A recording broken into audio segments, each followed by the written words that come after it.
adopté. Nous allons donc commencer la discussion générale. La parole est à Madame Dominique Orliac, pour le groupe 2 RDP, pour 10 minutes.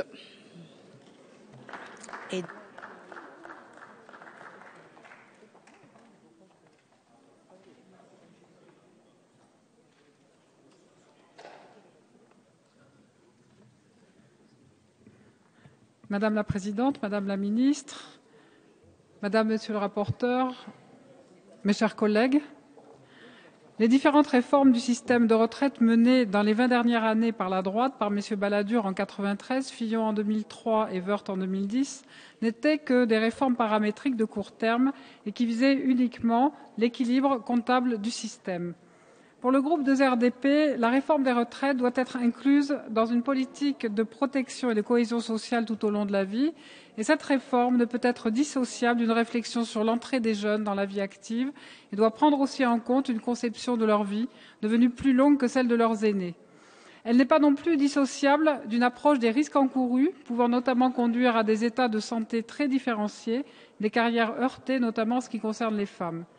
Le projet de loi garantissant l'avenir et la justice du système de retraite, proposé aujourd'hui par le gouvernement en seconde lecture, engage une réforme qui permettra un financement de la sécurité sociale qui pèsera moins sur le coût du travail et donc de l'emploi. En outre, des économies sur les coûts de gestion des régimes sont prévues dès 2016 à hauteur de 200 millions d'euros. L'espérance de vie a été également prise en compte. En effet, pour ce projet de loi, le gouvernement s'est basé sur le fait que l'espérance de vie pour une personne de 60 ans continuera à augmenter et devrait atteindre un peu plus de 25 ans pour les hommes et 30 pour les femmes en 2040. Par conséquent, la durée d'assurance pour une retraite à taux plein à partir de 2020 augmentera d'un trimestre par an et passera dès lors à 43 ans en 2035.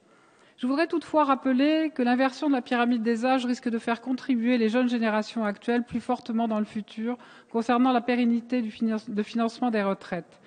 Les jeunes actifs d'aujourd'hui connaissent des problèmes liés à l'activité et au chômage et devront plus fortement participer au financement du système via le principe de solidarité intergénérationnelle.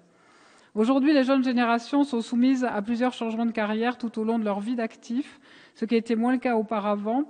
Il nous faudra donc trouver une solution qui permettra d'éviter un accroissement des inégalités en défaveur des assurés à carrière courte. Alors on parle sans cesse de l'allongement d'espérance de vie, mais nous oublions également que les définitions de la jeunesse ont évolué. Il est important de prendre en compte l'allongement de l'espérance de vie, mais également l'allongement de la période de vie qui caractérise cette même jeunesse. En effet, si l'on admet communément que la catégorie jeune s'arrête à 25 ans, force est de constater qu'aujourd'hui, la précarité de cette génération oubliée des 25-35 ans continue à créer des fragilités importantes concernant le parcours professionnel. Le rachat du temps de la formation ou de période de stage ne peut qu'aller dans le bon sens, même si je note toutefois que les étudiants ayant mené de longues études seront en position désavantageuse puisque des étudiants ayant un niveau Bac+2 pourront racheter la moitié de leurs études alors qu'un étudiant ayant Bac+8 ne pourra racheter qu'un huitième de ses études. Concernant nos seniors, une véritable politique d'accompagnement des personnes âgées devra accompagner cette réforme des retraites, passant donc par le 5e risque, mais aussi par des mesures d'accompagnement, aide à l'aménagement du domicile pour l'adapter à leurs besoins, aide renforcée à la mobilité, aide à l'accès aux activités de communication, culturelles, de loisirs. Et cette politique d'accompagnement devrait être élaborée, mise en place par l'État, les collectivités territoriales étant déjà actives dans ces domaines. Le groupe 2 RDP attend par conséquent avec grand intérêt le projet de loi sur l'adaptation de la société au vieillissement qui nous sera soumis ultérieurement, espérant que ce dernier réponde à la hauteur des enjeux. Et n'oublions pas les femmes. Je suis satisfaite notamment que ce projet de loi prenne mieux en compte les trimestres d'interruption au titre du congé de maternité qui seront réputés cotisés.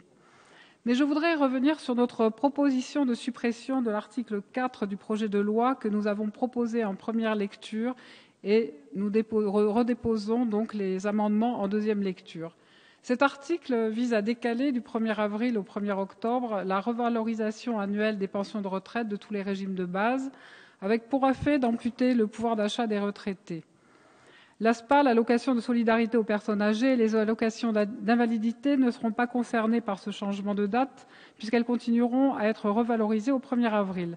Toutefois, l'article 4 a été supprimé à l'initiative de 5 groupes parlementaires sur 6, mais il a été rétabli à la faveur d'une seconde délibération demandée par le gouvernement. Au Sénat, il a été supprimé purement et simplement. Cet épisode est le reflet d'une incompréhension, Madame la Ministre, à l'égard de cette mesure qui précarise les petites retraites. Nous sommes conscients que le projet de loi vise un certain équilibre et poursuit réellement un objectif de justice en demandant à chacun, salariés, entreprises et retraités, de contribuer à l'effort de redressement du système de retraite. Nous sommes satisfaits que le Sénat ait rejeté cet article.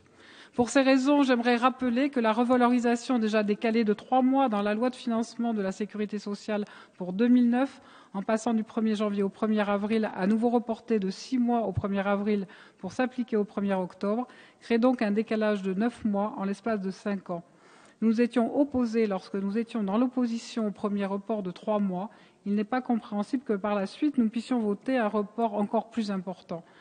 Si ce décalage peut sembler anodin, il ne l'est pas pour nos concitoyens, puisqu'il correspond dans les faits à une désindexation temporaire des pensions par rapport à l'inflation, et nous croyons en la relance de la croissance par la consommation et donc par le maintien du pouvoir d'achat. Nous avons proposé des amendements lors de notre discussion en commission et nous sommes satisfaits qu'un de nos amendements ait été repris concernant l'article 3. Nous espérons une issue favorable en ce qui concerne notre second amendement, recommandant au comité de suivi, dans le cadre des recommandations publiques qu'il émettra, d'accorder une attention prioritaire de la part de l'État, étant donné le caractère très modeste de leurs ressources qui les fragilisent et affectent leurs conditions de vie certains retraités. Par contre, en ce qui concerne l'article 4, le projet de loi prévoit une exemption pour les seuls bénéficiaires de l'allocation de solidarité aux personnes âgées, soit environ 575 000 personnes, mais ne prend pas en compte les personnes vivant sous le seuil de pauvreté. Or, le rapport remis en juin dernier par la Commission sur l'avenir des retraites indique qu'environ 10% des retraités vivent sous le seuil de pauvreté, et avec les 575 000 bénéficiaires de l'ASPA, cela fait environ 1,6 million de personnes concernées. Nous pouvons en conclure que près d'1 million de retraités vivant sous le seuil de pauvreté verront la revalorisation de leur pension reportée de 6 mois. Avec nos amendements, nous proposons d'exempter du report de la revalorisation des pensions les retraités vivant sous le seuil de pauvreté et non que de n'exempter du report de la revalorisation des pensions que les seuls bénéficiaires de l'ASPA. Le groupe 2RDP attache une grande importance à ces amendements. Nous avons l'espoir qu'ils auront le même sort que celui de Christophe Carrèche, relatif à la revalorisation de l'aide personnalisée au logement, qui a été adopté vendredi 8 novembre en séance publique lors de l'examen des crédits du programme 177, prévention de l'exclusion et insertion des personnes vulnérables, épargnons nos concitoyens les plus démunis qui sont déjà pénalisés. Venant d'un département rural, permettez-moi, Madame la Ministre, d'insister sur un sujet qui me tient à cœur, celui des retraites agricoles. Rappelons que les agriculteurs sont les parents pauvres du système de retraite actuel. Ils pâtissent de très faibles pensions, même lorsqu'ils ont cotisé tout au long de leur carrière. La moyenne nationale s'établissait fin 2011 à près de 800 € pour les hommes, seulement 550 pour les femmes, et beaucoup se trouvent de fait placés sous le seuil de pauvreté. Comme l'a indiqué le Premier ministre fin août, des conjoints collaborateurs n'ont bénéficié, à la différence des chefs d'exploitation, d'aucun point gratuit, ni de la possibilité de racheter des années antérieures. Le Premier ministre a donc annoncé que 66 points gratuits seront attribués au titre des années antérieures à leur affiliation, dans la limite de 17 années, aux conjoints collaborateurs et aux aides familiaux justifiant de 32,5 années dans le régime de non-salariés agricoles, y compris pour les retraités actuels. Concernant la pénibilité, nous sommes très satisfaits que ce compte soit enfin introduit, puisque le Parti radical de gauche l'appelait de ses vœux. Cependant, nous pouvons regretter que les praticiens hospitaliers, par exemple, ou les artisans n'aient pas été pris en compte. Nous reviendrons aussi sur l'article 32 du projet de loi. Cet article laisse à penser une certaine reprise en main par l'État des caisses de retraite des professions libérales.